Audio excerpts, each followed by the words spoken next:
The crystal chandelier cast dancing shadows across the marble floor of our grand ballroom, each facet catching the light like tears frozen in time.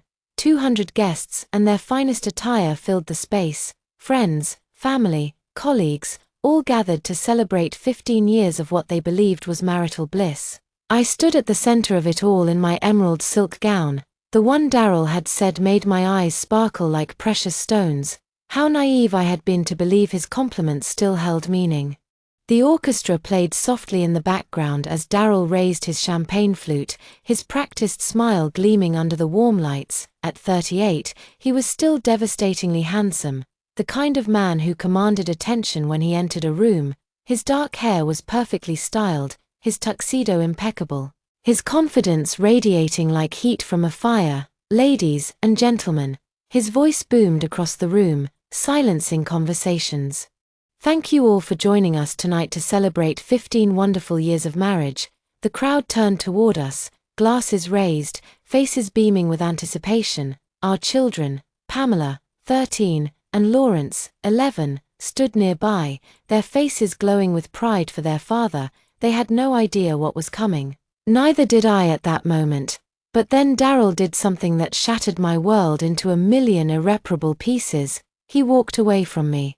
His footsteps echoed across the marble as he strode toward the corner where she stood, my best friend of 20 years, Nicole, beautiful blonde Nicole, with her perfect smile and her designer dress that cost more than most people's monthly salary. Nicole, who had held my hand through morning sickness, who had been Pamela's godmother, who had cried with me through my mother's funeral. Nicole, who had been sleeping with my husband for God knows how long. Daryl dropped to one knee in front of her, pulling out a velvet bar that made my engagement ring look like a trinket from a cereal box. The diamond inside caught the light, and threw rainbows across the stunned faces of our guests. Nicole, he said, his voice carrying across the now silent ballroom, you are the love of my life, will you marry me? The gasp that rippled through the crowd was like a physical blow. I felt my legs buckle, my hand instinctively reaching for the nearest table to steady myself. Pamela's cry of "Daddy no" pierced the air like a knife, followed by Lawrence's confused sobs. But Nicole smiled. Yes, she whispered, though her voice carried in the deadly silence. Yes, Daryl, I will. As he slipped the ring onto her finger as they embraced while 200 people watched in horror as my children's world crumbled around them. That's when I saw them. The front doors of the ballroom had opened silently, and 3 figures stood framed in the doorway like cars of justice. 2 police officers in uniform, their faces stern and professional, and between them a man I hadn't seen in over a decade, Daryl's father, Herbert Adams. At 72, Herbert was still an imposing figure, silver-haired, impeccably dressed, with the kind of presence that came from building a billion-dollar empire from nothing. His steel-gray eyes swept the room, taking in the scene with the calculating gaze of a man who had destroyed competitors with less provocation than this. Daryl was still on his knee, still holding Nicole's hand, when he noticed the sudden shift in the room's energy. Heads were turning, whispers growing louder. He followed their gaze to the doorway, and when his eyes landed on his father, the color drained from his face like water from a broken dam. The champagne flute slipped from Nicole's fingers, shattering against the marble floor in a crystalline explosion that seemed to echo forever. Daryl's mouth fell open, his competent mask finally slipping to reveal the terrified boy beneath. Dad, he whispered, though the word barely made it past his lips. Herbert Adams stepped forward, his footsteps measured and deliberate.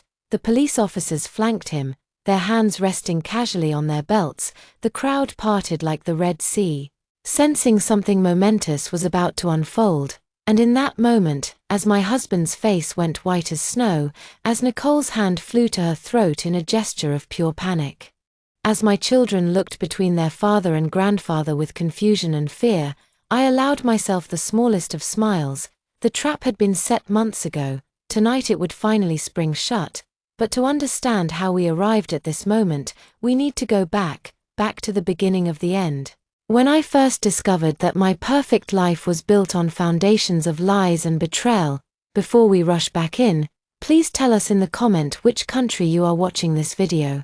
We love knowing where our global family is tuning in from. And if this is your first time on this channel, please subscribe, help support our channel. Enjoy listening. 3 months earlier, I found the receipt by accident, or perhaps it was fate. I've never been sure which. It was a Tuesday morning in March. One of those crisp spring days that promised warmth but delivered only a bitter chill. I was rushing through Daryl's home office, searching for our insurance papers after Pamela had taken a tumble from her bike. The cut on her knee wasn't serious, but the pediatrician wanted to see her just to be safe. Daryl had already left for work. He'd been leaving earlier and earlier lately, claiming pressure from new clients at his law firm. I thought nothing of it at the time. After 15 years of marriage, I'd grown accustomed to the ebb and flow of his career demands. The receipt was tucked between the pages of a legal brief. A small slip of paper that might have been overlooked entirely if not for the restaurant's distinctive logo, Chez Law, the most expensive French restaurant in the city, the kind of place Daryl and I had only visited twice in our entire marriage, both times for major anniversaries. My hands trembled as I read the details. Dinner for 2 champagne dessert. The date was from last Thursday night. The same Thursday when Daryl had called to say he'd be working late on a major case and wouldn't be home until after midnight. $400 for dinner on a Thursday night when he was supposedly working. I sank into his leather chair, the receipt crumpling in my fist. My mind raced through possibilities, each one more painful than the last. Maybe it was a business dinner, maybe he was entertaining a client, maybe there was a perfectly reasonable explanation. But deep in my heart, in that place where wives store their worst fears, I already knew the truth. The sound of my phone buzzing brought me back to reality. A text from Nicole. Coffee later. Need to talk about something important. Nicole, my dearest friend, my confidant. The woman who had been there for every major moment of my adult life. We'd met in college, bonded over late-night study sessions and terrible boyfriends, and maintained our friendship through marriages, careers, and motherhood. She was the sister I'd never had, the friend who finished my sentences and knew my secrets. I texted back quickly, "Can't today. Pamela's doctor appointment. Rain check. Of course. Give my goddaughter a kiss from Aunt Nick. Love you. Love you." The words that had once brought comfort now felt like tiny daggers because somewhere in my soul, a terrible suspicion was beginning to take root. I drove to the pediatrician's office in a daze. Pamela chattering in the backseat about her upcoming school play while I fought to keep my hands steady on the steering wheel. The cut on her knee was minor, 3 butterfly bandages and a colorful band-aid. But I barely heard the doctor's instructions. My mind was still back in Daryl's office, still holding that receipt, still feeling my world shift beneath my feet. That evening, I waited until the children were asleep before confronting Daryl. He was in his study, as he so often was these days, supposedly working on case files, but when I pushed open the door, he quickly minimized something on his computer screen. "Daryl," I said, my voice, "Edie, then I felt we need to talk." He looked up and for just a moment I saw something flicker across his face. Guilt, fear. It was gone so quickly I might have imagined it. "What about sweetheart?" He used the endearment he'd called me since our dating days, but it felt hollow now, like an actor reciting lines. I placed the receipt on his desk. "This was in your briefcase." He glanced down, and I watched his jaw tighten almost imperceptibly. "It's a business dinner. Ashley the Wesleys. You know, the estate planning case I've been working on. Mr. and Mrs. Wesley." I asked the elderly couple from Connecticut. "Yes." He didn't meet my eyes. "Daryl, Mrs. Wesley has been in a nursing home for 6 months. She has dementia. The case is just about her husband's will." The silence stretched between us like a chasm. Daryl's hands moved to his keyboard, fingers dancing nervously across the keys. Without typing anything, I met Mr. Wesley and his attorney. He said finally we needed to discuss strategy. It was a lie. I knew it, he knew it, and we both knew that I knew it. But we played the game anyway, the way couples do when the truth is too terrible to acknowledge. "Okay," I said quietly. "I just wanted to make sure everything was all right." "Everything's fine. Ashley, just work stress." He turned back to his computer, dismissing me. "You should get some sleep. You look tired." I left his office feeling like a stranger in my own home. The hallway that had once felt warm and welcoming now seemed cold and foreign. Family photos lined the walls, Daryl and me on our wedding day. Laughing children, holiday gatherings, vacations to the beach, all of it felt like evidence of a life that maybe had never been real. I found myself in Pamela's room watching her sleep. At 13, she was beginning to look more like me, the same dark hair, the same stubborn chin, but she had Daryl's eyes, those deep brown eyes that had first captivated me in college. Would she inherit his capacity for deception as well? Lawrence's room was next. At 11, he still slept with his favorite stuffed elephant, the one Nicole had given him for his first birthday. He was Daryl's mini-me in so many ways, his competence, his charm, his ability to make friends easily. I wondered if he would grow up to break hearts the way his father was breaking mine. That night, I lay awake, staring at the ceiling while Daryl slept peacefully beside me or pretended to sleep. I was no longer sure I could tell the difference. The man I'd loved for 15 years, the father of my children, the person I'd trusted with my whole heart, had become a stranger. But the worst part wasn't the lie itself. It was the growing certainty that this was just the beginning. My sister, Claire, has always been the practical one between us. Where I tend to see the best in people, she sees the world with the clear-eyed practice of someone who's been disappointed too many times to count. At 41, she was 2 years older than me and infinitely wiser about the ways people could hurt each other, which is why when I called her the morning after finding the receipt, she didn't hesitate to offer her services. "I'll follow him," she said, matter-of-factly, as if we were discussing grocery shopping rather than surveilling my husband. "Claire, you can't." "Ashley, listen to me." Her voice was gentle but firm. "You need to know, not knowing is going to eat you alive, and you have those kids to think about whatever's happening. You need to be prepared." She was right, of course, the not knowing was already destroying me. I barely slept, could hardly eat, and found myself jumping every time my phone buzzed with a text from Nicole. The woman who had been my closest friend for 2 decades now felt like a threat, though I had no proof of anything beyond terrible growing intuition. Claire had experience with this sort of thing. Her ex-husband had cheated on her with his secretary, a cliché so painful it was almost funny. She'd hired a private investigator who'd provided her with enough evidence to ensure a favorable divorce settlement. She'd learned to be suspicious, to look for the signs she'd missed the first time around. "What if I'm wrong?" I asked, clutching my coffee cup like a lifeline. We were sitting in my kitchen, the morning light streaming through windows that Daryl had insisted we install during our last renovation.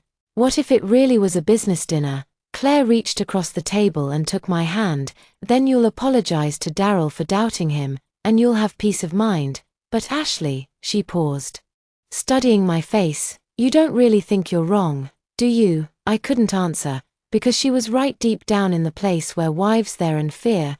I already knew the late nights, the sudden increase in business trips, the way Daryl had started guarding his phone like a state secret. The distance that had grown between us so gradual I'd barely noticed until it had become a chasm. And Nicole had been different lately, too, more secretive, more evasive. When I'd asked about her dating life, she'd been divorced for 3 years, she'd become vague and changed the subject. She'd cancelled our last 3 coffee dates, always with reasonable excuses, but excuses nonetheless. "I'll be discreet," Claire promised. "If I'm wrong, no one will ever know I was watching." That Thursday I dropped the kids at school and tried to go about my normal routine. I volunteered at the library, went grocery shopping, picked up dry cleaning. All the mundane tasks of a suburban wife and mother, performed with the mechanical precision of someone trying not to think about what her sister might be discovering. Claire called me at 3 o'clock. "Ashley," she said, and I knew immediately from her tone that my worst fears were about to be confirmed. I'm so sorry I was in the frozen foods aisle of the grocery store, surrounded by the everyday reality of ice cream and pizza when my life imploded."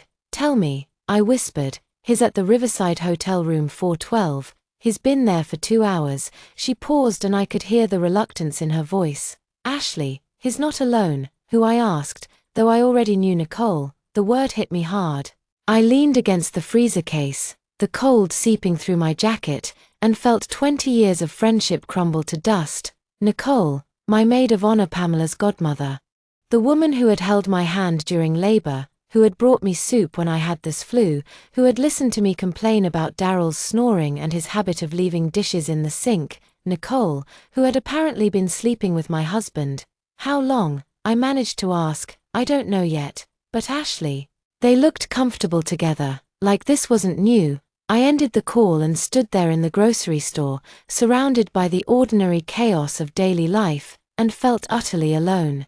A woman pushed past me with a cart full of groceries and a toddler in tow.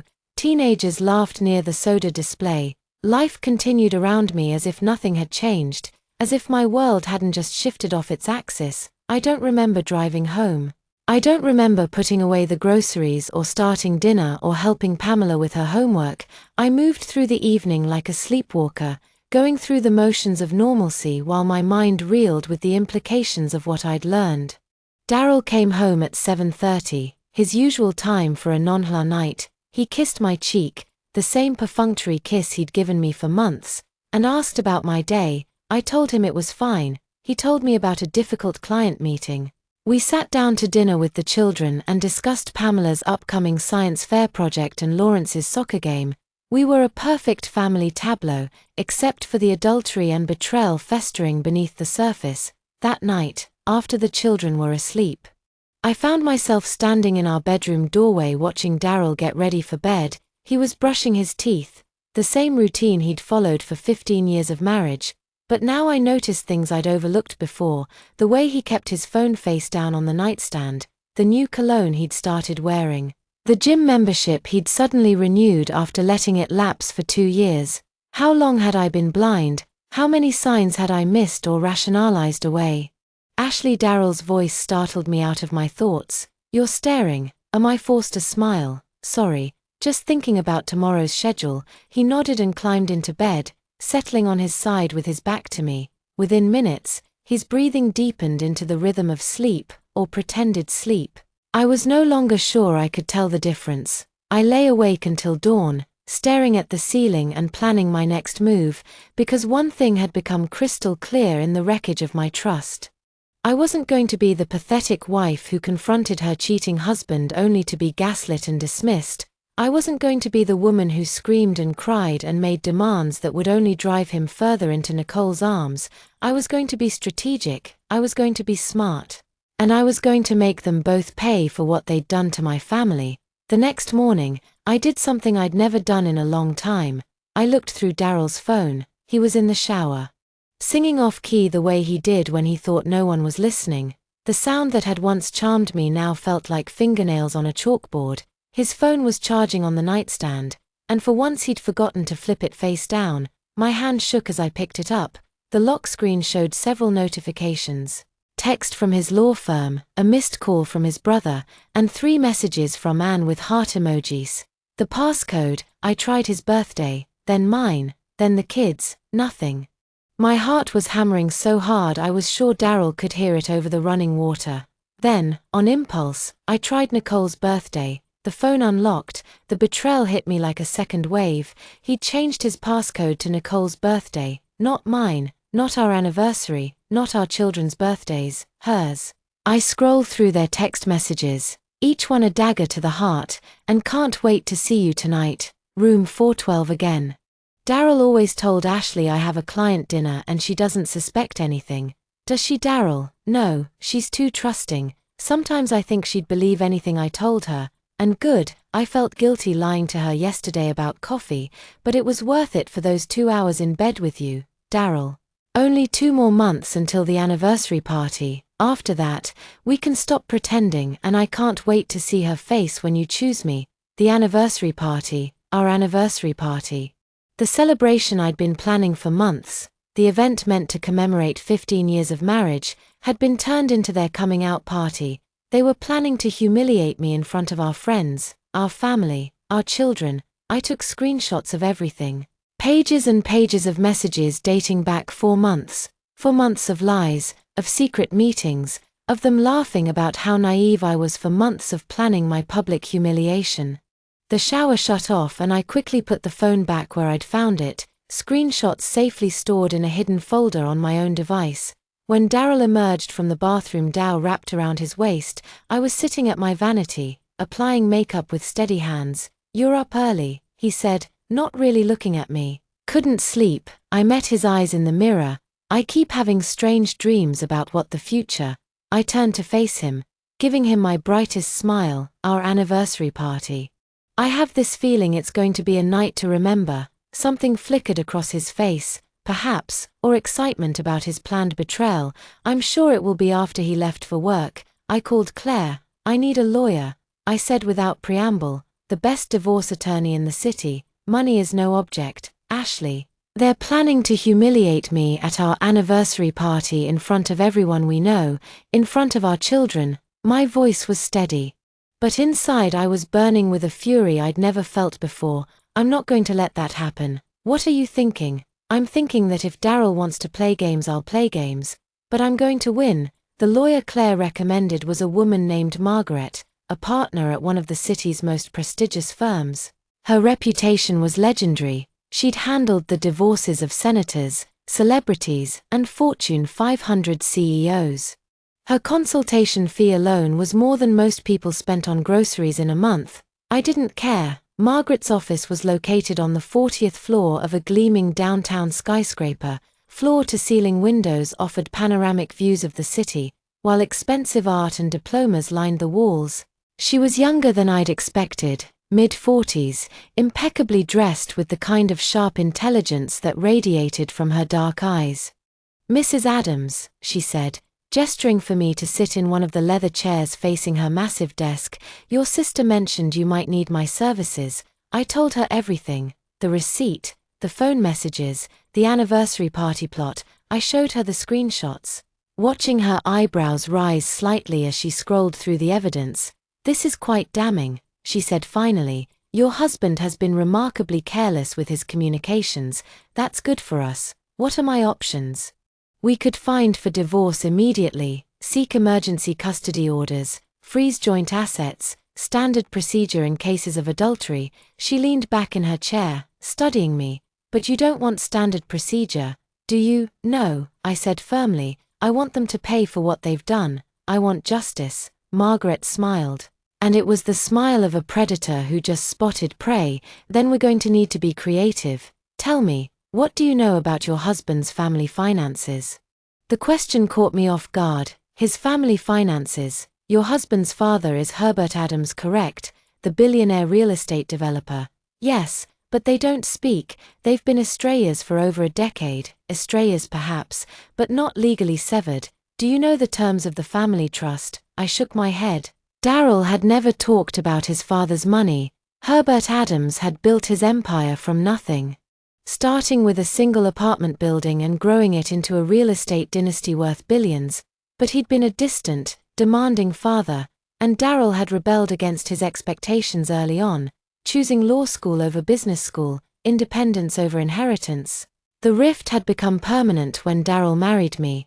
Herbert had wanted his son to marry within their social circle, old money, established families, the kind of connections that strengthened business empires. A middle-class teacher's daughter didn't fit the bill. "I think you need to have a conversation with your father-in-law," Margaret said. "Soon he won't want to see me. He's never approved of our marriage." "Maybe not. But I suspect he'll be very interested in what you have to tell him about his son's behavior." She leaned forward, her expression intent. "Mrs. Adams, there's something you need to understand. This isn't just about your marriage anymore. This is about your children's future, your financial security, and yes, about making sure the people who betrayed you face consequences for their actions." "What are you suggesting?" "I'm suggesting that sometimes the best revenge is letting people destroy themselves. Your husband and his mistress are planning to humiliate you publicly. What if we let them? What if we let them think they're winning right up until the moment when everything falls apart?" The idea was dangerous, risky. It would mean enduring weeks of continued betrayal, pretending ignorance while they plotted against me. It would mean trusting that justice would ultimately prevail. But the alternative, confronting them now, fighting a messy divorce battle while they painted me as the bitter ex-wife, held no appeal due, social media accounts, witness testimony, and most importantly, that conversation with Herbert Adams. I left Margaret's office with a sense of purpose I hadn't felt in months. for the first time since discovering the receipt. I felt like I had some control over my situation. I was no longer the naive wife, blindly trusting while her husband plotted betrayal. I was a woman with a plan. Herbert Adams, as estate, sat on 50 acres of manicured grounds in the most exclusive suburb of the city. The mansion itself was a monument to success, Georgian architecture with modern amenities surrounded by gardens that required a team of landscapers to maintain. I'd been there exactly 3 times in 15 years of marriage. Once when Daryl and I announced our engagement, once when Pamela was born, and once for her 70th birthday party. Each visit had been strained and uncomfortable. Herbert tolerated me because I was the mother of his grandchildren, but he'd never hidden his disappointment in his son's choice of wife. I was too common, too far removed from the social circles that mattered in his world, which made this visit all the more nerve-wracking. I sat in my car outside the wrought iron gates, gathering courage while speaking into my phone with Margaret. "Remember," she said, "you're not asking for his help, you're providing him with information he needs to know about his son's behavior. Let him draw his own conclusions about what to do with it. What if he doesn't believe me? Then we proceed with Plan B." But Ashley, I've researched Herbert Adams extensively, his many things: demanding, ruthless, unforgiving. But he's not stupid and he values loyalty above almost everything else. What Daryl is doing, it won't sit well with him. I ended the call and pressed the intercom button at the gate. A butler's voice crackled through the speaker. "Mrs. Adams to see Mr. Adams," I said, my voice, easier than I felt. There was a long pause, then one moment. "Please." The gate swung open with mechanical precision and I drove up the winding driveway toward the mansion. My hands were sweating despite the car's air conditioning, and I could feel my heart hammering against my ribs. Herbert himself answered the door, which surprised me. He was dressed casually by his standards, charcoal slacks and a crisp white shirt, no tie. At 72, he was still an imposing figure, tall and broad-shouldered, with silver hair and piercing grey eyes that seemed to see straight through pretense. "Ashley," he stepped back to let me enter, his expression unreadable. "This is unexpected. Thank you for seeing me on such short notice." He led me through the foyer into his study, a room I'd never been in before. It was everything I'd expected: rich mahogany paneling, floor to ceiling, bookshelves, expensive artwork, and windows that overlooked the estate's prize-winning gardens. A massive desk dominated one corner, its surface covered with neat stacks of papers and financial documents. "Please sit." He gestured to one of the leather chairs facing the desk. "Can I offer you something to drink?" "No, thank you." I perched on the edge of the chair, my purse clutched in my lap like a shield. Herbert settled behind his desk and studied me with those sharp eyes. "You look tired, Ashley. Are you well?" The unexpected kindness in his voice caught me off guard. When was the last time someone had asked if I was well? When was the last time my own husband had noticed I looked tired? "I'm managing," I said carefully. "And the children, they're fine. Pamela's thriving in middle school, and Lawrence just made the select soccer team." "Good. Good." He leaned back in his chair. "I assume this isn't a social call. You've never visited without Daryl before." Here it was, the moment of truth. I took a deep breath and met his gaze directly. "Herbert, I need to tell you something about your son. Something you're not going to want to hear." His expression didn't change, but I saw his hand still on the arms of his chair. "I'm listening." I told him everything: the receipt, the phone messages, the anniversary party plot. I showed him the screenshots. Watching his face grow progressively darker as he read through his son's betrayal with my best friend. When I finished, the silence in the room was deafening. Herbert stood and walked to the window. His hands clasped behind his back as he stared out at his perfectly manicured grounds. For a long moment, the only sound was the ticking of an antique clock on the mantelpiece. "How long have you known?" he asked finally. "A week, and you haven't confronted him?" "No." He turned to face me. "Why not?" I chose my words carefully. "Because I have children to protect, because a messy divorce serves no one except the lawyers, and because I paused. Then decided on honesty because they're planning to humiliate me publicly, and I think they should face consequences for that." Something that might have been approval flickered in his eyes. "What do you want from me, Ashley?" "Nothing," I said, surprising us both. I wanted you to know what kind of man your son has become. What he's planning to do to the mother of your grandchildren, so that whatever decision I take tomorrow, you will know my reasons. You can do with that information whatever you think is right. Herbert returned to his desk and sat down heavily for the first time since I'd known him. He looked every one of his 72 years. Daryl has always been disappointing, he said quietly, rebellious as a child, defiant as a teenager, irresponsible as an adult, but I never thought he was cruel. He is cruel, I said, simply what he's doing to Pamela and Lawrence. They adore him. They have no idea their father is planning to destroy our family for his own selfish desires. The anniversary party is next month, 3 weeks from Saturday. Herbert nodded slowly, his fingers drumming against the desk. Ashley, are you familiar with the terms of the family trust? No, Daryl never discussed it. Daryl is the primary beneficiary, with everything passing to your children upon his death. However, there are conditions, moral clauses, you might call them provisions, that allow me to alter the terms of certain behaviors are exhibited. I felt a flutter of hope. What kind of behaviors? Adultery, abandonment of family responsibilities, actions that bring disgrace to the family name. His smile was cold as winter. Publicly proposing to one's mistress at his wife's anniversary party would certainly qualify. What are you saying? I'm saying that if Daryl proceeds with this plan of his, he may find himself cut off from the family fortune entirely. The trust can be restructured to benefit you and the children exclusively.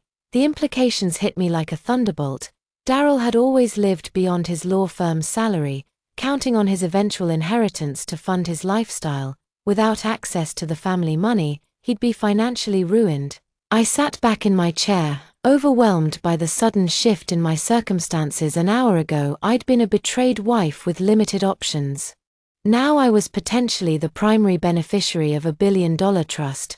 Why are you helping me? I asked. Herbert's expression softened slightly. Because in 15 years of marriage to my son, you've been a good wife and an excellent mother. Because you came here today not to ask for my help but to do what you thought was right. And because he paused, his voice growing quiet. Because I failed as a father. I raised a son who thinks he can betray and humiliate the people who love him without consequences. It's time he learned otherwise. What happens next? Next you go home and pretend this conversation never happened. You plan your anniversary party, you smile and play the loving wife. And when Daryl and your friend reveal their true colors in front of everyone you know, they'll discover that actions have consequences. I stood to leave feeling lighter than I had in weeks. As I reached the door, Herbert called my name. Ashley, the children, Pamela, and Lawrence, they're welcome here anytime. Regardless of what happens between you and Daryl, they're my grandchildren. They'll always have a place in this family. I nodded, not trusting my voice to remain steady as I drove away from the estate. I felt something I hadn't experienced in months. Hope the trap was set. Now all I had to do was wait for my husband and best friend to walk into it. The next 3 weeks were the most difficult of my life. Every morning I woke up next to a man who was planning to humiliate me in front of everyone I cared about. Every evening I sat across from him at dinner, watching him smile at our children while secretly plotting to destroy their family. And every day I had to pretend I knew nothing. The hardest part wasn't Daryl's betrayal. I'd already processed that grief. Worked through the anger with Margaret and my sister Claire. The hardest part was Nicole. She called every few days, her voice bright with false friendship, asking about party preparations or wanting to chat about trivial things. Each conversation was torture, listening to her laugh and joke while knowing she was sleeping with my husband, knowing she was looking forward to my public humiliation. I'm so excited for the party, she guessed during one particularly painful phone call. It's going to be such a magical night. I just have a feeling something amazing is going to happen. I'm sure it will be memorable, I replied, my voice steady despite the fury burning in my chest. You sound tired. Honey, are you okay? The fake concern in her voice made me want to scream. Instead, I forced a laugh, just party planning stress. You know how it is. Well, don't worry about a thing, it's going to be perfect. Daryl is so lucky to have you. After I hung up, I sat in my kitchen and cried, not from sadness but from pure rage. How dare she? How dare she pretend to care about me while stabbing me in the back? How dare she call my husband lucky while she was stealing him away? But I pulled myself together, wiped my tears, and continued planning the party that would become their downfall. The guest list had grown to 200 people. Daryl's colleagues from the law firm, our neighbors, college friends, my family, Nicole's family, even some of Herbert's business associates had agreed to attend. Though Daryl didn't know his father would be there, I had told him Herbert was traveling abroad on business. The catering was arranged, 5 courses of elegant food that no one would remember. After what was about to happen, the orchestra was booked, the flowers ordered, the decorations planned, every detail perfect for what Daryl and Nicole thought would be their triumph. I threw myself into the preparations with manic energy, partly because it gave me something to focus on besides my rage, and partly because I wanted everything to be flawless. When their world came crashing down, the children helped with excitement that broke my heart. Pamela designed placecards with beautiful calligraphy, chattering about how romantic it was that Mom and Dad were celebrating 15 years of love. Lawrence picked out his suit with the seriousness of a diplomat choosing formal wear. Proud to be part of his parents' special day, they had no idea what was coming. I told myself it was better that way. They'd be shocked, but at least they wouldn't spend weeks dreading it. Still, watching their innocent excitement felt like swallowing broken glass. "Mom," Pamela said one evening while we were addressing invitations, "do you think I'll have a marriage like yours and Dad's someday?" I paused in my writing, fighting back tears. "I hope you'll have something even better, sweetheart. I hope you'll find someone who loves you completely and would never hurt you. But Dad loves you completely, doesn't he?" "I thought he did," I said quietly. "I really thought he did." Pamela looked at me strangely, perhaps picking up on the sadness in my voice, but she didn't press the issue. Children are remarkably resilient, but they're also perceptive. I suspected both kids sensed the tension in our house, even if they couldn't identify its source. Daryl, meanwhile, was practically glowing with anticipation. He'd been working late even more frequently, supposedly handling last-minute case preparations before taking time off for the party. I knew he was actually spending those hours with Nicole, probably planning his grand romantic gesture. He'd also been unusually attentive to me, which was perhaps the cruelest of part of all. Flowers appeared on my nightstand, expensive wine with dinner, gentle kisses. Good. I realized with sick clarity that he was assuaging his guilt by being a better husband in the weeks before he planned to leave me. "You've been so sweet lately," I said one evening as he rubbed my shoulders while I worked on party preparations. "It reminds me of when we were dating." "You deserve sweetness," he replied, his hands gentle on my neck. "I know I've been distracted with work lately. I want to make sure you know how much you mean to me." The lie rolled off his tongue so smoothly I almost believed he meant it. "Almost. The party's going to be beautiful," he continued. "You've outdone yourself with the planning. I want it to be perfect. A night we'll never forget. It will be," he said, and I heard the certainty in his voice. "Trust me, Ashley, it's going to be a night that changes everything." If only he knew how right he was. 3 days before the party, Claire came over to help with final preparations. We were alone in the kitchen wrapping party favors when she finally asked the question I'd been dreading. "Are you sure about this plan?" she said quietly. "It's not too late to change your mind. We could confront them privately. Handle this through the courts." I tied a ribbon around a small box of chocolates with more force than necessary. "They want to humiliate me publicly. They want to destroy our family in front of everyone we know, including the children. Why should they get to do that without consequences? Because you're better than they are. Maybe, but I'm also down being the good girl who turns the other cheek." I met her eyes across the table. "They made their choice, Claire. Now they get to live with the results." She nodded, though I could see the worry in her expression. "What about Pamela and Lawrence? This is going to traumatize them. What Daryl is planning to do is going to traumatize them. At least this way they'll see that actions have consequences. They'll learn that you can't just hurt people without paying a price. And if something goes wrong, if Herbert doesn't come through, if the police don't show up, then I'll handle it." I finished wrapping the favor and reached for another box. "But Claire, I've spent 15 years being Daryl's perfect wife, supportive, trusting, never questioning, never demanding too much. And where did it get me? He thinks I'm so pathetic that I'll just stand there and smile while he proposes to another woman at my own anniversary party. You're not pathetic. No, I'm not. And it's time Daryl learned that the night before the party I couldn't sleep. I lay in bed next to my husband listening to his peaceful breathing and thought about everything that was about to change. By tomorrow night our marriage would be over, our children's lives would be turned upside down, the comfortable routine we'd built over 15 years would be shattered.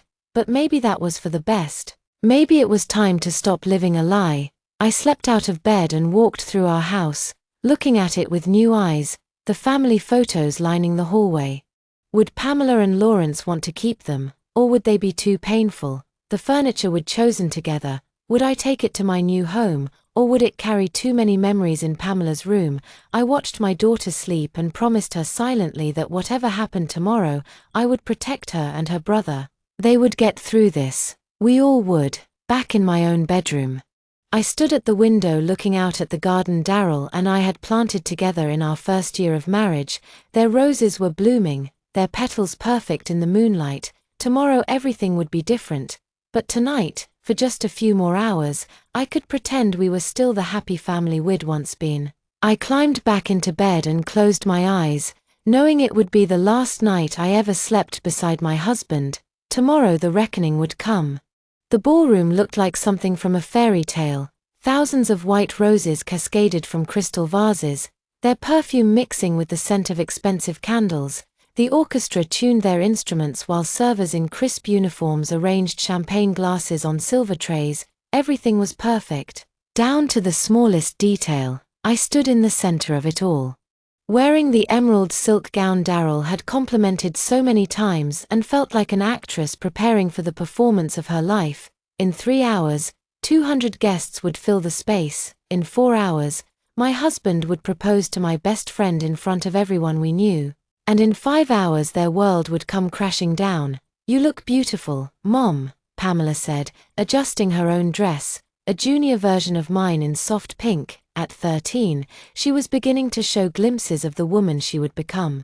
And my heart ached knowing that tonight would steal some of her innocence. Thank you, sweetheart. I smoothed her hair, memorizing the moment. You look beautiful, too. Lawrence appeared in his tiny tuxedo, his hair slicked back with more gel than strictly necessary. Do I look grown up? He asked seriously. Dare grown up? I assured him, straightening his bow tie. Your father will be so proud. Daryl emerged from the bathroom, adjusting his cufflinks. He looked devastatingly handsome in his black tuxedo, his dark hair perfectly styled, his smile competent and bright. Looking at him, it was hard to believe this was the same man who had been systematically betraying our family. Ready for our big night? He asked, sliding his arms around my waist from behind. I leaned back against him, feeling his warmth, his familiar cologne, the solid presence I'd trusted for so many years. Ready as I'll ever be. It's going to be perfect, Ashley, I promise. If only he knew what I had planned for his definition of perfect. The guests began arriving at 7 o'clock sharp. I stood beside Daryl in the receiving line, accepting congratulations and well wishes from friends and family. Everyone commented on how beautiful the party was, how happy we looked, how inspiring it was to see a couple still so in love. After 15 years, Nicole arrived fashionably late. Stunning in a red dress that probably cost more than most people's mortgage payments, she kissed my cheek, her perfume overwhelming, her smile radiant with anticipation. Ashley, you look absolutely gorgeous. She gushed, and this party, it's like something from a magazine. Thank you, I replied, my voice steady. I wanted everything to be perfect for tonight. Oh, it will be, she said, her eyes sparkling with secrets. I have a feeling this is going to be a night none of us will ever forget. Daryl appeared at my elbow, sliding his arm around my waist while extending his other hand to Nicole. Vicky, you made it, you look incredible. Thank you, she practically purred. Her fingers lingering on is just a moment too long. I wouldn't miss this for the world. I watched them look at each other and for a split second their masks slipped. The heat between them was palpable, the intimate knowledge of lovers who had been sneaking around for months. Then they remembered where they were, remembered their audience. And the mask slid back into place, I should mingle, Nicole said brightly, but save me a dance later. Daryl always, he replied. And I wanted to slap them both. The evening progressed with painful normalcy, cocktails and conversation, laughter and music, the comfortable rhythm of a successful party. I played my role perfectly, the gracious hostess, the loving wife, the woman celebrating 15 years of marital bliss. But beneath the surface I was counting down the minutes until everything changed. At 8:30 I excused myself and slipped away to the ladies' room, pulling out my phone to check for messages. There were 3 texts waiting for me from Margaret Chen. Everything is in place. Police will arrive at 9:15 sharp from Claire. Herbert just arrived. He's in position by the back entrance. Trance from an unknown number. This is Detective Morrison. We'll be at the front entrance at exactly 9:15. Are you ready? I typed back quickly. Ready. My hands were shaking as I returned my phone to my purse. This was it, in 45 minutes. My carefully orchestrated plan would either succeed brilliantly or fail spectacularly. I returned to the party and found Daryl holding court near the bar, telling a story that had his colleagues laughing. He looked so confident, so comfortable, so certain that everything was going according to his plan. Nicole stood nearby, her attention focused entirely on him, practically glowing with anticipation. At 9 o'clock, Daryl raised his hand to quiet the crowd. Ladies and gentlemen, if I could have your attention for a moment. The conversations died away, faces turning toward us expectantly. I felt Pamela and Lawrence move closer to me, their small hands finding mine. The orchestra fell silent.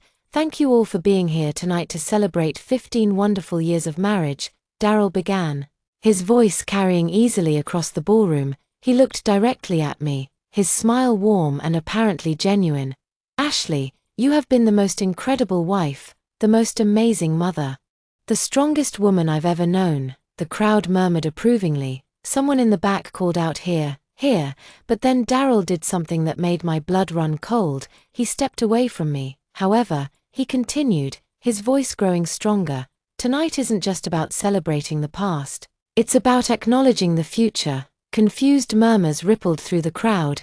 I saw my sister Claire near the back of the room, her face tight with worry. Pamela's grip on my hand tightened. Daryl walked across the marble floor, his footsteps echoing in the suddenly silent ballroom. He stopped in front of Nicole, who was trying to look surprised but failing miserably. Sometimes, Daryl said, his voice carrying to every corner of the room, life gives you a second chance at happiness. Sometimes you discover that the person you were meant to be with was right there beside you all along. The gasps from the crowd were audible. Now I heard someone whisper, "Oh my God. Is he really doing this?" I saw my mother's face, shocked and horrified, saw Daryl's colleagues exchanging bewildered glances. Pamela started to cry. Daryl dropped to one knee in front of Nicole, pulling out the velvet box I'd seen in his phone photos. The diamond inside caught the light and threw rainbows across the stunned faces of our guests. "Nicole," he said, his voice strong and clear, "you are the love of my life. Will you marry me?" The silence that followed was deafening. Nicole's eyes filled with tears of joy, not shame, as she looked down at the man kneeling before her.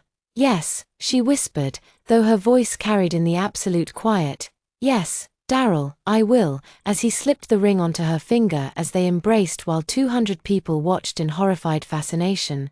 I felt a strange sense of over me. The worst had happened. The public humiliation was complete. My children had just watched their father destroy our family for another woman.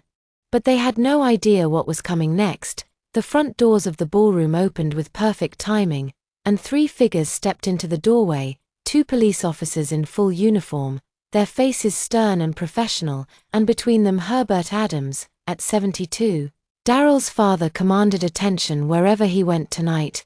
Dressed in an impeccably tailored tuxedo with his silver hair perfectly styled, he looked like an avenging angel. His steel gray eyes swept the room, taking in the scene with the calculating gaze of a man who had built an empire by reading situations quickly and acting decisively.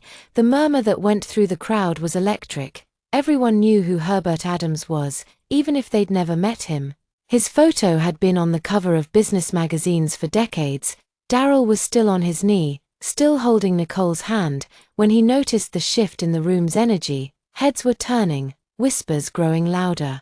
He followed their gaze to the doorway, and when his eyes landed on his father, the color drained from his face like water from a broken dam.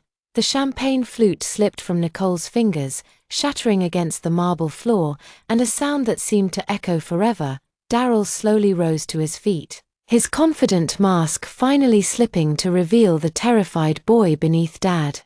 He whispered, though the word barely made it past his lips. Herbert stepped forward, his footsteps measured and deliberate. The police officers flanked him, their presence lending weight to whatever was about to unfold. The crowd parted like the Red Sea, sensing that something momentous was happening. "Hello, son," Herbert said, his voice carrying easily across the science ballroom. "Congratulations on your engagement, though I have to say the timing is interesting." Daryl's mouth opened and closed like a fish gasping for air. Nicole's hand flew to her throat, her face pale beneath her carefully applied makeup. "I wasn't expecting you," Daryl managed to say. "I'm sure you weren't." Herbert's smile was sharp as a blade. "But then there are a lot of things you weren't expecting tonight, aren't there?" He reached into his jacket and withdrew a thick envelope. "Daryl, do you know what this is?" Daryl shook his head, apparently struck mute. "This is the revised family trust. You see, the trust has always contained certain moral clauses, provisions that allow me to alter the terms if the primary beneficiary engages in behavior that brings disgrace to the family name." Herbert's voice grew cold. "Publicly humiliating your wife and children at your own anniversary party certainly qualifies." The implications hit Daryl like a physical blow. I watched him sway slightly, his face going from pale to green. "As of tonight," Herbert continued, "you are no longer the primary beneficiary of the Addams Family Trust. That honor now belongs to your wife and children, the people you've chosen to betray and humiliate." "Dad, please." "Furthermore," Herbert said, his voice cutting through Daryl's plea, "I've had my accountants do some investigating into your finances. Did you know that your joint credit cards have been used extensively by Ms. Nicole here? Spa treatments, shopping sprees, expensive dinners. All charged to accounts that she had no legal right to access." Nicole's face went white. "I didn't." Daryl said it was okay, apparently. Herbert replied, "But using another person's financial accounts under false pretenses has a legal term. It's called fraud." That's when the police officer stepped forward. "Nicole Sterling," one of them said, his voice official and stern, "you're under arrest for credit card fraud and identity theft." "No," Nicole screamed, backing away from the officers. "This is insane, doll. Tell them. Tell them you gave me permission." But Daryl was staring at his father, his face a mask of absolute horror. "Dad, please, we can work this out. I'll call off the engagement. I'll go to counseling. It's too late for that," Herbert said quietly. "You made your choice, Daryl. You chose to betray the people who loved you most. Now you get to live with the consequences." The police officers moved forward, and Nicole tried to run. She made it about 3 steps in her stiletto heels before one of them caught her arm as they read her rights. Her perfectly styled facade finally cracked completely. "This is Ashley's fault," she shrieked, pointing at me with her free hand. "She planned this. She set us up for the first time since the chaos began." All eyes in the room turned to me. I stood there in my emerald gown, my children pressed close to my sides, and met the gaze of every person in that ballroom. "Yes," I said simply. "I did." The admission sent another wave of murmurs through the crowd, but I wasn't finished. "For 4 months my husband and my best friend have been having an affair," I said, my voice carrying clearly across the silent room. "For 4 months. They've been planning to humiliate me and my children at this party. Our anniversary party. They thought I was too naive, too trusting, too stupid to see what was happening right under my nose." I looked directly at Daryl, who was staring at me as if I were a stranger. They were wrong. Nicole was still screaming as the police officers led her toward the door, her voice echoing off the marble walls. "I love him. We love each other. You can't destroy love." "Love," I called after her, my voice cutting through her hysteria.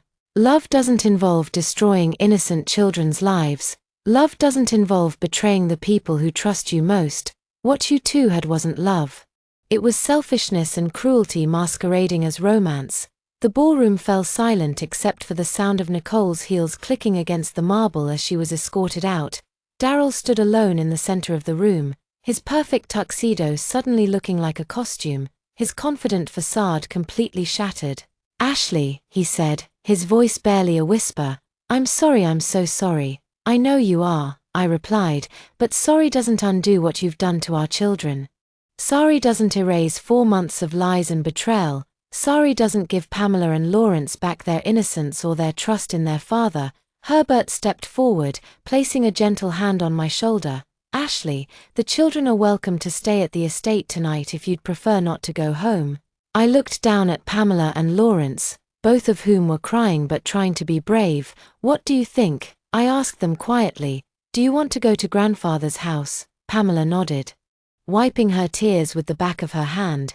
"Can we bring Elephant?" she asked Lawrence, referring to his beloved stuffed animal. "Of course we can," I assured her. As we prepared to leave, Daryl took a step toward us. "Ashley, please let me explain." "There's nothing to explain," I said firmly. "You made your choice, doll. You chose Nicole over your family. You chose your own selfish desires over your children's well-being. The explanation is simple. You're not the man I thought I married. The children. They need their father. They need a father who puts them first. They need a father who wouldn't destroy their sense of security for his own gratification." I gathered Pamela and Lawrence closer to me. "You can see them when the divorce is final, when the custody arrangements are set, but right now they need to be somewhere safe." Herbert had been quiet during this exchange, but now he spoke up. "Daryl, you should know I've spoken with the partners at your law firm. They're not pleased about the scandal. Criminal charges against your fiancé don't reflect well on the firm's reputation." The final blow. Daryl's face went from pale to gray as the full implications hit him. Disinherited, his career in jeopardy, his reputation in ruins, his children traumatized, his wife lost forever. "Ashley," he said one last time, his voice breaking, "I love you. I've always loved you." I looked at him for what I knew would be the last time as his wife. "If that's what you call love, Daryl, then I'm better off without it." Herbert escorted us toward the back exit, away from the remaining guests who were still processing what they'd witnessed. As we reached the door, I turned back for one final look at the ballroom. Their roses were still perfect, their petals unmarked by the drama that had unfolded. The crystal still sparkled, the marble still gleamed, but everything else had changed forever. Daryl stood alone in the center of the room, surrounded by the wreckage of the life he'd chosen to destroy. Some of the guests were leaving, their faces shocked and uncomfortable. Others lingered, perhaps hoping for more drama or simply too stunned to move. "Are you ready?" Herbert asked gently. I nodded, taking my children's hands. "We're ready." As we walked out into the cool night air, Pamela looked up at me with tear-stained cheeks. "Mom, are you and Daddy getting divorced?" "Yes, sweetheart, we are." "Is it because of what he did tonight?" I stopped walking and knelt down, so I was at eye level and with both children. "Pamela, Lawrence, what her father did tonight was wrong. Marriage is supposed to be about love and commitment and putting your family first. Your father forgot those things and now our family has to change. Will we still see him?" Lawrence asked, his voice small. "Of course you will. He's still your father, and he loves you very much. This is between your father and me. It's not your fault, and it doesn't change how much both of us love you." "But you're sad," Pamela observed. "Yes, I'm sad, but I'm also proud of us. We're going to be okay. We're going to take care of each other. And we're going to build a new kind of family, different, but still full of love." Herbert had been waiting patiently during this conversation, but now he cleared his throat gently. "If I may," he said, "I'd like you all to know that you'll always have a place in this family. What Daryl did tonight doesn't change the fact that Pamela and Lawrence are my grandchildren. And Ashley, you've been more of a daughter to me than Daryl has been a son." The unexpected kindness in his voice nearly broke my composure. "Thank you," I whispered as we walked toward Herbert's car. I felt something I hadn't experienced in months. Peace. The worst had happened, and we'd survived it. Daryl and Nicole's betrayal was out in the open. Their plans had backfired spectacularly, and justice had been served. More importantly, my children had seen that actions have consequences, that people who hurt others don't get to escape unscathed. They'd learned that their mother wasn't weak or naive. She was strong enough to fight for them when it mattered most. Behind us, the ballroom glowed with warm light, the perfect setting for what should have been a celebration of love and commitment. Instead, it had become the stage for the end of a marriage and the beginning of something new. As Herbert's car pulled away from the venue, Pamela reached for my hand. "Mom." "Yes, sweetheart, I'm proud of you." Lawrence nodded solemnly. "Me too. You were really brave tonight." I squeezed their hands and smiled through my tears. "We're all going to be brave from now on. We're going to be brave and strong and honest with each other, and we're going to be happy. Promise, Pamela, I promise." And for the first time in 4 months, I meant it completely. The house Herbert bought for us was smaller than the mansion Daryl and I had shared, but it was ours, truly ours. Light filled every room, and laughter echoed through the halls again. Pamela had painted her bedroom a soft lavender, while Lawrence had chosen deep blue with glow-in-the-dark stars on the ceiling. I was in the kitchen making breakfast when the newspaper arrived, folded neatly on our front step. The headline caught my eye immediately: "Local attorney's license suspended following fraud scandal." The article was brief but damning. Daryl's law firm had terminated his partnership after Nicole's conviction for credit card fraud. The Bar Association had suspended his license pending a full investigation. His reputation, built over 15 years of practice, was in ruins. Nicole had been sentenced to 18 months in prison and ordered to pay full restitution. The article mentioned that she tried to claim the charges were politically motivated, part of a revenge plot by a vindictive ex-wife. The judge had been unimpressed. I folded the newspaper and set it aside without reading the rest. Their downfall was complete, but I took no pleasure in it anymore. Justice had been served and that was enough. Pamela appeared in the kitchen, already dressed for school, her hair pulled back in a neat ponytail. At 14, she was becoming more independent, more confident. The therapy sessions we'd all attended had helped her process the trauma of that night. "Morning, Mom," she said, kissing my cheek. "Smells good. Blueberry pancakes, your favorite." Lawrence thundered down the stairs, his backpack slung over one shoulder, his soccer cleats in his hand. He'd grown 3 inches in 6 months and was finally taller than some of his teammates. "Can I eat in the car?" he asked, grabbing a pancake from the plate. "Coach wants us there early for extra practice." "Sit down and eat properly," I said firmly. "Soccer is important, but breakfast is more important." He grumbled, but sat down, shoving bites of pancake into his mouth with the enthusiasm of a growing 12-year-old. "Are we still going to grandfather's for dinner Sunday?" Pamela asked. Of course, his making his famous lasagna. Herbert had become a fixture in our lives. The grandfather he'd never had the chance to be when Daryl was controlling the relationship. He picked the kids up from school twice a week, attended every soccer game and school play, and had become one of my closest advisors as I navigated single parenthood. The divorce had been finalized 3 months ago. Daryl had been required to attend counseling and parenting classes before his supervised visitation rights were restored.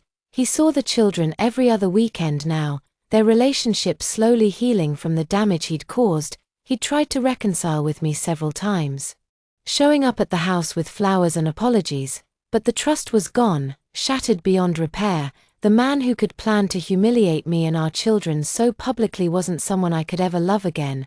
Mom, Lawrence looked up from his pancakes. "Tyler's parents are getting divorced too." He asked if it gets easier. I sat down beside him, choosing my words carefully. "What did you tell him?" I told him it does get easier, but it's different. Like, we don't have family game nights with Dad anymore, but we have movie nights with just us, and grandfather comes to my games now, which is pretty cool. And I told him, Pamela added, that sometimes parents think they want different things, but it's better for everyone to be honest about it. I looked at my children. These remarkable, resilient people who had survived their father's betrayal and emerged stronger. They understood now that love meant commitment, honesty, and putting family first. They understood that actions have consequences, but also that healing is possible. "I'm proud of both of you," I said, "for how you've handled everything, for how you've supported each other, for how you've grown. We learned it from you," Pamela said simply. My phone buzzed with a text message. "Herbert Ashley, would you be free for lunch today? There's something I'd like to discuss with you." I texted back, "Of course, everything okay, more than okay. I have a proposition for you after dropping the kids at school. I met Herbert at his favorite restaurant, not she, Laurent, which had permanently lost my business, but a small bistro downtown that served excellent coffee and didn't hold any painful memories. He was already seated when I arrived." Reading what looked like legal documents at 73, he was still sharp as ever, his sliver hair perfectly styled, his presence commanding respect from everyone in the room. "Ashley," he stood to greet me, kissing my cheek, "you look wonderful, happy." "I am happy." I realized as I said it for the first time in a long time, "I'm genuinely happy." "Good, that's what I was hoping to hear." He gestured for me to sit. "I have something to discuss with you, Herbert. If this is about money, it's not about charity," he said firmly. "It's about business. I'm 73 years old, Ashley. I built an empire, but I won't live forever. I need someone I trust to help manage the foundation, someone who understands what it means to fight for people who can't fight for themselves." I stared at him. "Are you offering me a job?" "I'm offering you a partnership. The Adams Foundation needs a director of family services, someone who can oversee our initiatives for women and children in crisis. The salary is substantial. The work is meaningful, and you'd be helping people who are facing situations similar to what you've been through." The offer took my breath away. "Herbert, I'm flattered, but I don't have experience. You have the most important qualification. You understand what it means to fight for your children when the odds are stacked against you. You understand what it takes to rebuild your life after betrayal. That's worth more than any business degree." I thought about it. Really thought about it. For 15 years I'd been Daryl's wife, a role that had defined me completely. Then I'd been the betrayed wife, the victim seeking justice. Now I had the chance to be something else entirely, a woman who used her experience to help others. Would I be helping women like Nicole, too? I asked. Women who make terrible choices. Everyone deserves a second chance. Ashley, even Nicole, when she gets out of prison, will need help rebuilding her life. The question is, are you strong enough to help people who might not deserve it? I thought about Nicole sitting in a prison cell, her perfect life destroyed by her own greed and poor choices. I thought about Daryl, alone in a small apartment, his career and reputation in ruins. I thought about all the other women and children who found themselves in impossible situations, needing someone to fight for them. Yes, I said finally, I think I am. Herbert smiled, the first genuinely warm smile I'd ever seen from him. Excellent. When can you start? That evening, I told Pamela and Lawrence about the job offer over dinner. Their reactions were everything I could have hoped for. That's so cool, Mom, Lawrence said. You're going to help kids like us, kids and their moms. I corrected, families who need someone in their corner. Will you travel? Pamela asked, because if you do, can we sometimes come with you during summer vacation? We'll see, I said, but I was already imagining the possibilities, a new life. A new purpose, a new way to define myself that had nothing to do with being someone's wife or victim. That night after the children were asleep, I stood in my bedroom, not ours, and looked at myself in the mirror. The woman staring back at me was different from the naive wife who had planned an anniversary party 6 months ago. This woman had steel in her spine and fire in her eyes. This woman had faced the worst betrayal imaginable and emerged not just intact, but stronger. I thought about all the women out there who were loving my old life, trusting completely, loving unconditionally, never imagining that the person they'd given their heart to could destroy it so callously. I thought about the women who were discovering affairs, facing public humiliation, wondering if they had the strength to fight back. I sat down at my desk and opened my laptop. The words came easily, flowing from a place of hard-won wisdom and fierce determination to the woman reading this in the dark. Maybe you found this story at 2 a.m., unable to sleep because you discovered something that changed everything. Maybe you're sitting in your car in a parking lot, trying to decide whether to go home and pretend you don't know. Maybe you're wondering if you're strong enough to face what comes next. I want you to know something. You are stronger than you think. 6 months ago I was you. I was the woman who thought her marriage was solid, who trusted completely, who never imagined that the person she loved most could orchestrate her public humiliation for his own selfish desires. I was the woman who felt naive, stupid, and utterly broken. But here's what I learned: being betrayed doesn't make you weak. It makes you a survivor. The man who was supposed to protect me chose to destroy me instead. The woman who was supposed to be my closest friend helped him do it. They counted on my silence, my compliance, my willingness to suffer in private rather than fight back in public. They were wrong. You don't have to be a victim. You don't have to smile and pretend everything is fine while your world crumbles. You don't have to protect the people who are hurting you at the expense of protecting yourself and your children. I'm not going to lie to you. The road ahead is hard. There will be nights when you cry until you have no tears left. There will be moments when you question every decision you've made. There will be people who judge you for fighting back, who tell you to be the bigger person or think of the children. But here's what they don't understand. Sometimes being the bigger person means showing your children that actions have consequences. Sometimes thinking of the children means teaching them that they deserve better than a life built on lies and betrayal. You are not responsible for fixing what someone else broke. You are not required to forgive someone who isn't truly sorry. You are not obligated to keep quiet about abuse, betrayal, or humiliation just to make other people comfortable.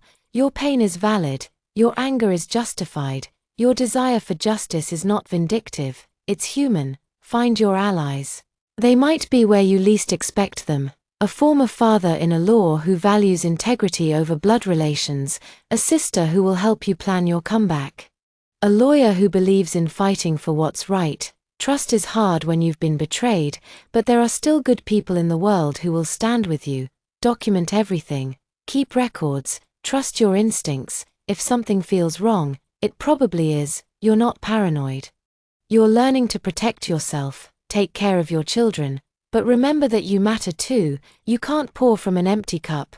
Your healing is just as important as theirs, and showing them that you value yourself teaches them to value themselves. Most importantly, you are not defined by what was done to you. You are defined by how you respond to it, how you rebuild, how you choose to move forward.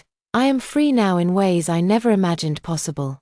Free from the constant anxiety of wondering if I was enough. Free from the exhausting work of loving someone who didn't value that love. Free from the prison of a marriage built on lies. I wake up every morning in a house filled with laughter and honesty. My children have learned that love means respect, that families should be safe spaces, that their mother is strong enough to protect them when it matters most. I have work that gives my life meaning, relationships based on mutual respect, and a future limited only by my own dreams. This is what freedom looks like after betrayal, not the absence of scars, but the presence of strength, not the absence of sadness, but the presence of hope, not the absence of fear, but the courage to face whatever comes next. You have that courage inside you.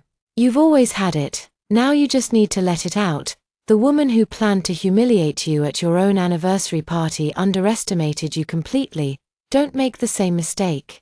You are stronger than you know. You are braver than you feel. You deserve better than what you've been given, and when you're ready to fight for it, you'll discover something magical. You've had the power all along. Fight back, stand up, speak your truth.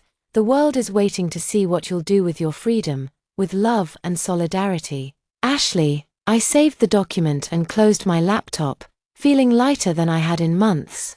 Tomorrow I would start my new job helping other women and children find their way out of impossible situations, but tonight I would sleep peacefully in my own bed, in my own house, surrounded by the quiet contentment of a life rebuilt from the ashes of betrayal. In the morning, Pamela found me humming while I made coffee. "You sing different, Mom," she observed, stealing a piece of toast from my plate.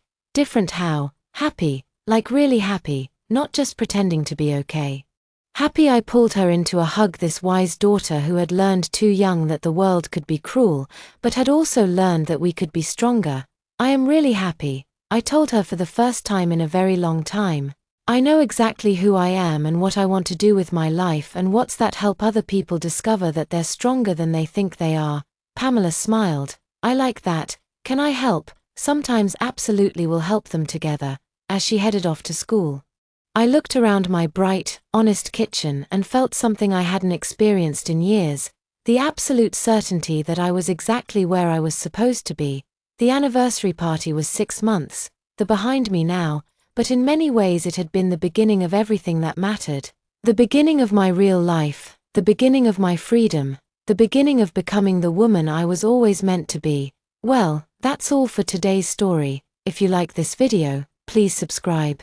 We will continue to update more exciting stories and look forward to seeing you next time.